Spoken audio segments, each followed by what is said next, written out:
नमस्कार। प्रसंगवश में एक बार फिर से आपका स्वागत है। क्योंकि चुनावी मौसम है तो प्रमुखता से खबरें तो राजनीति की रहनी चाहिए। और अक्सर देखा भी गया है कि सामान्य खबरों के अलावा जो हर दर्शक है वो यही चाहता है कि पॉलिटिक्स में क्या हो रहा है उसका अपडेट मुझे मिलता रहे। तो हम बात करेंगे वसुंधरा राजे को कब से बीजेपी साइड में कर रही है उसकी। चित्तौड़ में नरपत सिंह राजू को टिकट देने के बाद में क्या स्थिति है और क्या राजवी वहाँ जाएंगे। एक एमएलए हैं गोपाल खंडेलवाल, उनको फिर से टिकट दिया गया है बीजेपी द्वारा। उनका कोई वायरल वीडियो होने की खबर है, उसके लिए बात करेंगे आपसे। पुष्कर में नसीम अख्तर को टिकट दिया गया है और अब सुनने में आया कि अंदरूनी बगावत खुल के एक दो दिन में सामने आ सकती है। इसके अलावा कांग्रेस स्क्रीनिंग कमेटी की जो बैठक 26 तारीख को होनी थी शेष टिकटों के लिए, वो 28 तारीख को होगी। और मसूदा की मैं हमेशा बात करता आ रहा हूँ कि हॉट सीट बनती जा रही है। जैसे जैसे टिकट में देरी हो रही है यह यहाँ हॉट सीट नज़र आ रही है। साथ ही बात कर लेंगे कि जोधपुर से इंदौर एक जो ट्रेन चलती है रोज़, उसका इंजन का डीजल का टैंक टूट गया तो वहाँ उसको सराधना में रोकना पड़ा और कुछ लोग डीजल लेके अपने घरों में भी चले गए। तो बात शुरू कर देते हैं कि वसुंधरा राजे को कब से साइड किया जा रहा है। 2018 में कांग्रेस की सरकार बनने के बाद में नेता प्रतिपक्ष बनाने को लेकर के कशमकश चली। हक बनता था वसुंधरा राजे का, लेकिन लगभग 2 से 3 माह बाद मतलब जनवरी के बाद में गुलाब चंद कटारिया को नेता प्रतिपक्ष बना दिया गया। उसके बाद में बात करते हैं कि जब नेता प्रतिपक्ष रहते हुए कटारिया को असम का राज्यपाल बनाया गया तो वहाँ राजेंद्र राठौड़ को नेता प्रतिपक्ष बना दिया गया। फिर वसुंधरा का चांस गया। फिर तीसरी बार सोचा कि जब सौगाट थी कि राष्ट्रीय अध्यक्ष के चुनाव होने के बाद में हो सकता है राजस्थान में भी प्रदेश अध्यक्ष बदलें तो वसुंधरा को सीट दी जा सकती है अध्यक्ष की। लेकिन तब भी यही हुआ कि सतीश पूनिया ने के स्थान पर सीपी जोशी को वहाँ अध्यक्ष बना दिया गया। और बात फिर जब चुनाव की आई तो चुनाव में भी जैसा कि हम देख रहे हैं सुन रहे हैं, वसुंधरा जी को इतना कोई महत्वपूर्ण भूमिका के रोल में नहीं रखा गया। बात करते हैं चित्तौड़ की। तो चित्तौड़ में जो वर्तमान में विधायक हैं उनका एकदम से ज़बरदस्त विरोध चल रहा है। उनके समर्थकों का हजारों की संख्या में प्रतिदिन टिकट नहीं देने के लिए जो रुष्ट हैं कार्यकर्ता, उनका विरोध प्रदर्शन चल रहा है। इसी बीच में उन्होंने यह घोषणा भी की है कि मैं पहले कार्यकर्ताओं के साथ में बैठक करूंगा। अगर कार्यकर्ताओं ने कहा तो मैं निर्दलीय चुनाव लड़ सकता हूं। लेकिन लगता है कि निर्दलीय चुनाव लड़ेंगे क्या। उन्होंने अप्रत्यक्ष रूप से हटते हुए प्रत्यक्ष रूप से चित्तौड़ के कीर्ति होटल में उन्होंने अपना चुनाव कार्यालय भी खोल लिया है और समझा जाता है कि कल उसका उद्घाटन भी हो सकता है। इसी बीच नरपत सिंह राजवी के कल चित्तौड़ आने की सूचना है। शायद वे कल चित्तौड़ आएंगे। आना तो उनको जब भी चाहिए था, लेकिन विरोध हो रहा है तो ऐसी स्थिति में हो सकता है उन्होंने समझा कि इस वक्त आना उचित नहीं रहेगा। लेकिन अब कल देखने वाली बात होगी कि क्या वे वहाँ आते हैं। आज चंद्रभान आक्या प्रेस से भी रूबरू हुए थे, उन्होंने भी कई बातें कही थी। बात कर लेते हैं कि भाजपा के विधायक गोपाल खंडेलवाल को टिकट दिया गया तो आज वो एक सभा उनका एक वीडियो वायरल हो रहा है।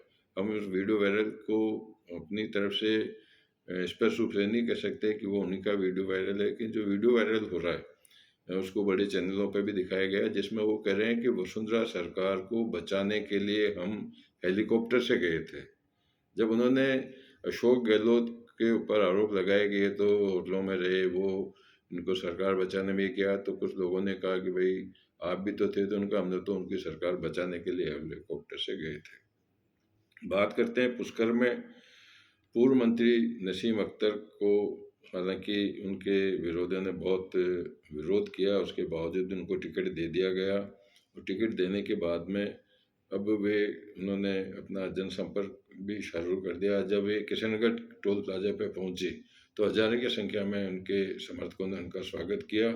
इसी बीच अब खबर आ रही है कि कांग्रेस के एक बड़े नेता और पूर्व विधायक शायद वहाँ से निर्दलीय चुनाव की ताल ठोक सकते हैं।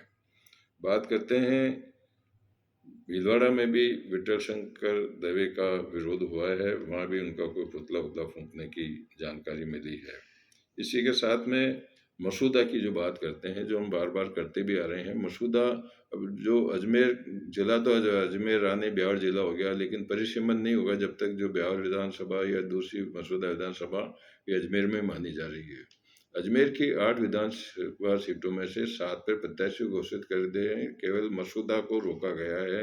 बीजेपी ने और कांग्रेस ने दोनों ने कैंडिडेट नहीं उतारे। इसी बीच अब यहाँ स्थानीयवाद के बाद में जातिगत आधार पर भी मांगे बढ़ने लगी है। आज विजयनगर में वैश्य समाज की तरफ से भी काफ़ी संगठनों ने वहाँ से वैश्य समाज के ही प्रतिनिधि सदस्य को टिकट देने की बात कही। राजपूत का भी चल रहा है, राजपूत को मिलना चाहिए, वहाँ भी 3-4 राजपूत बड़े जोर शोर से चल रहे हैं। और जहाँ तक बात करते हैं गुजर की, गुजरों ने भी अब ये कहा कि भाई हमारे एक भी गुजर को टिकट नहीं दिया। आसीन में भी टिकट मांग रहे थे, वहाँ भी नहीं दिया। तो आज मसूदा के लोडियाना ग्राम पंचायत में देवनारायण मंदिर में गुजरों की एक बैठक हुई, जिसमें क्या कुछ गुजर प्रतिनिधि कह रहे हैं वो भी आपको एक वीडियो के अंदर हम आपको दिखाएंगे।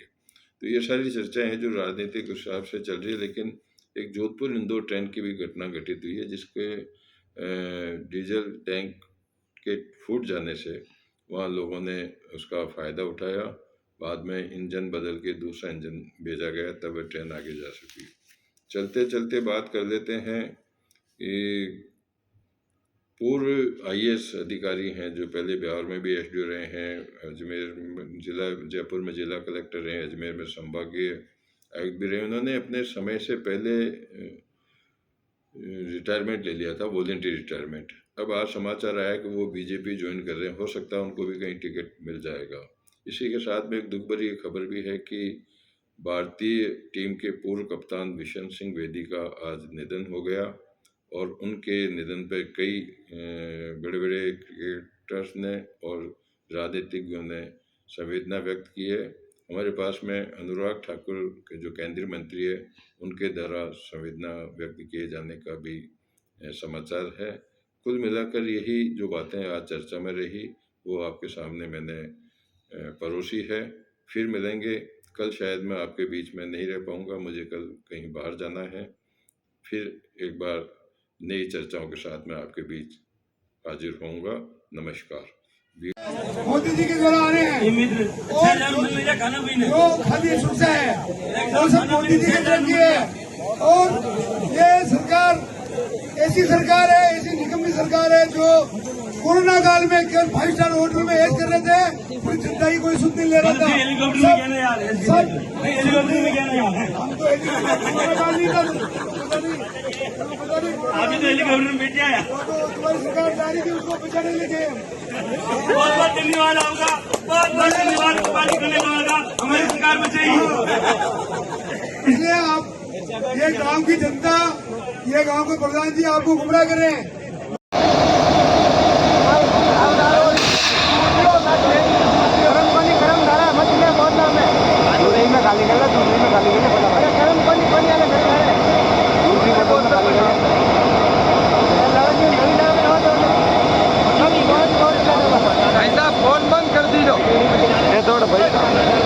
अजमेर ज़िले में 7 विधानसभा पे बीजेपी ने अपने कैंडिडेट उतार दिए हैं। मसूदा क्षेत्र वो अभी बाकी रहा है। 7 में से भी एक भी गुजर कैंडिडेट को इन्होंने टिकट नहीं दिया है। अगर मसूदा से गुजर कैंडिडेट को अगर बीजेपी टिकट नहीं देती है तो हम पूरी अजमेर ज़िले के अंदर किसी भी बीजेपी का कैंडिडेट को किसी भी गाँव में नहीं घुसने देंगे, भारी विरोध करेंगे अगर गुजर को मसूदा से टिकट नहीं दिया गया तो। धन्यवाद।